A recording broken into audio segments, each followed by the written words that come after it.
அன்பான நண்பர்களே, அழகு பெண்களே எல்லோருக்கும் வணக்கம். இது வந்து சண்டே விலாகுங்க. நாங்கள் கொஞ்சம் வெளியே போகலான்ட்டு கிளம்பிட்டோம். அம்மா வீட்டுக்கு தான் போகிறோம்.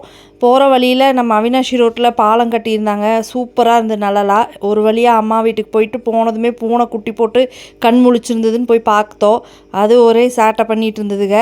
அதுக்கப்புறம் கொஞ்ச நேரம் உட்காந்து குக்கு வித் கோமாளி பார்த்துட்டு இருந்தோம். அப்புறம் அம்மா கூப்பிட்டாங்க இங்கே வா அப்படின்னு சொல்லி. பார்த்தா அம்மா கிட்ட இருந்த கொஞ்சம் புடவை, கட்டாத புடவையெல்லாம் இருந்தது.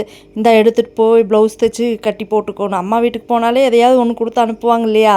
ஒரு வழியாக வீட்டிலேருந்து கிளம்புனா எங்கள் இன்னொரு பூனை கோச்சுக்குச்சுங்க. சரி இவரை வண்டி எடுங்க கிளம்பலாம் அப்படிங்கிறதுக்குள்ளே கிளம்புறதுக்குள்ளேங்க கொஞ்சம் நஞ்சமாமால ஐயோ அந்த தட்டி கலப்பிடுச்சுங்க. ரோடே தெரியல. நாங்கள் எங்கே போனோன்னு பார்த்தீங்கன்னா மலபார் ஜுவல்லர்ஸ் போனோம். எதுக்குன்னு பார்த்தீங்கன்னா என் தம்பியோட மச்சின குழந்தைக்கு வர வெள்ளிக்கிழமை காது குத்து. சரி ஒரு கம்மல் எடுப்போன்னு போனோங்க. காலே வைக்க முடியல. அண்டர் கிரவுண்டில் பார்க்கிங் பண்ணிவிட்டு என் வீட்டுக்கார் செட்டில் எப்பாடான்னு தண்ணி குடித்தாரு. எங்களுக்கு டிசைன் பிடிக்கலன்ட்டு அவர் இழுத்துட்டு வந்துட்டோங்க. இங்கே வாங்க அப்படின்னு சொல்லி கோட்டா கோல்டுக்கு வந்துட்டோங்க. அங்கே வந்தோன்னா எங்களுக்கு ரொம்ப பிடிச்சது வாங்கிட்டோம்.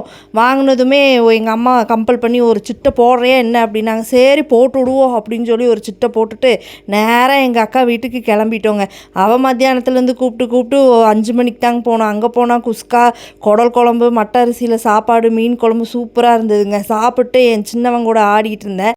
ஹாம்ஸ்டர் எலிக்குட்டி பண்டி பவுண்டின்னு என்னமோ வளர்த்துனாங்க. அது கூட கொஞ்சம் நேரம் பார்த்துட்டு இவன் சின்ன மேலே இங்கேயும் ஓடினா நம்மளால முடியாது வராலப்பா அப்படின்னா பார்த்தா இங்கே பியானோ சத்தம் கேட்டுச்சு. என்னன்னு பார்த்தா என் வீட்டுக்காரு சும்மா பூந்து விளாண்டுட்டு இருந்தார். நான் சும்மா விடுவேனா, நான் ஒரு மியூசிக்கை போட்டு வாசிக்கிற மாதிரி நடிச்சேங்க. ஆனால் அது என்னமோ சரியாக வரல. சரி உண்மையாகவே வாசிப்போம் அப்படின்னு வாசித்தா ஒன்றுமே வரலிங்க. கடைசி வரைக்கும் வாசிச்சிட்டே தான் இருந்தேன். எல்லோரும் எந்திரிச்சு போயிட்டாங்க. நீ வாசிக்கிறதெல்லாம் ஒரு வாசிப்பான்னு.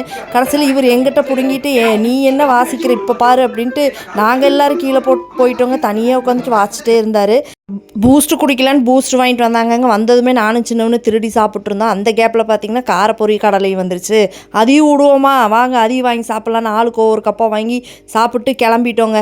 எங்கள் அக்காவுக்கு ஒரு பாய் சொல்லிட்டோங்க. பாய்.